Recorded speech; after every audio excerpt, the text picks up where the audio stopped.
Hello, Justice Southbury.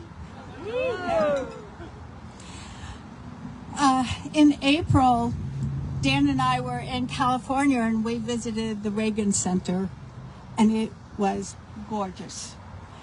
Breathtaking views, but I'm not here to talk about it.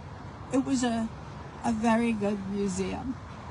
But I'm here today to talk to you about the new presidential Obama Center, which opened on Juneteenth, and Dan and I had the pleasure of visiting.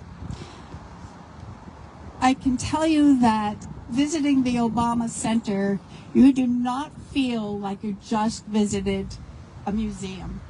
It was never intended to be just a museum. It is designed as a living space. Every visitor that comes there does not only experience history, but also questions their role in shaping the future. That purpose is captured before you even enter the building. There is a quote from one of Obama's speeches in Selma, Alabama, in 2015, when they were commemorating the 50th anniversary. And those words on the building say, "You are America, unconstrained by habit and convention, unencumbered by what is, ready to seize what ought to be." Those words set the tone for the entire experience. They remind us that the story of America belongs to each of us. As someone who has loved Obama for many years, there was a feeling of nostalgia. The feeling in the rooms were palpable. You had shaking heads, you had teary eyes, but there was also a feeling of inspiration and hope for the future. The ground floor laid the grounds for a mood showing what America has been through from the beginning and what it took to get where we are now. The struggles, the sacrifices, the loss of lives. It tells the story of ordinary people like you and me who fought for civil rights, equality, opportunity, making it clear that every step forward came because someone was willing to challenge injustice. It's a powerful reminder that our nation's greatest accomplishments were not inevitable. They were fought for. That message continues through the building. There are interactive kiosks on every floor.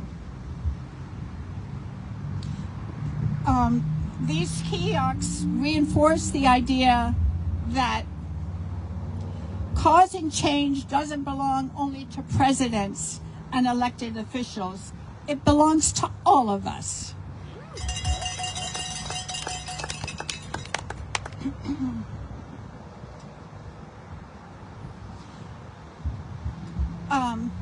Outside the center stood a powerful symbol.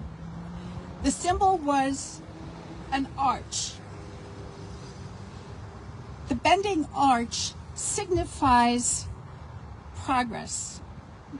It is it's a monument that reflects the setbacks, the obstacles, and moments when it feels like we're moving backward, when it feels like it's hopeless. Changes require persistence, resilience, and hope. When I left the Obama Center, I realized I didn't just visit a museum. I visited a cry for action. The center honors the past, acknowledges the struggles that brought us here, celebrates the progress we've made, and most importantly, reminds each of us that the next chapter is still being written. Outside the museum, there were gardens, there is a sledding hill, there is a indoor NBA recreation center, there's great grounds where you can set out blankets. It is an educational center. There's a huge auditorium where events can be held. It really wanted to integrate itself in southern Chicago. The words outside the building stayed with me. You are America. It reminds us of the democracy is not something we watch on the sidelines. It is something we participate in every day. And if the Obama Presidential Center succeeds in its mission, every visitor will leave believing that they too have the power. We have the power and the responsibility to help shape what America could be.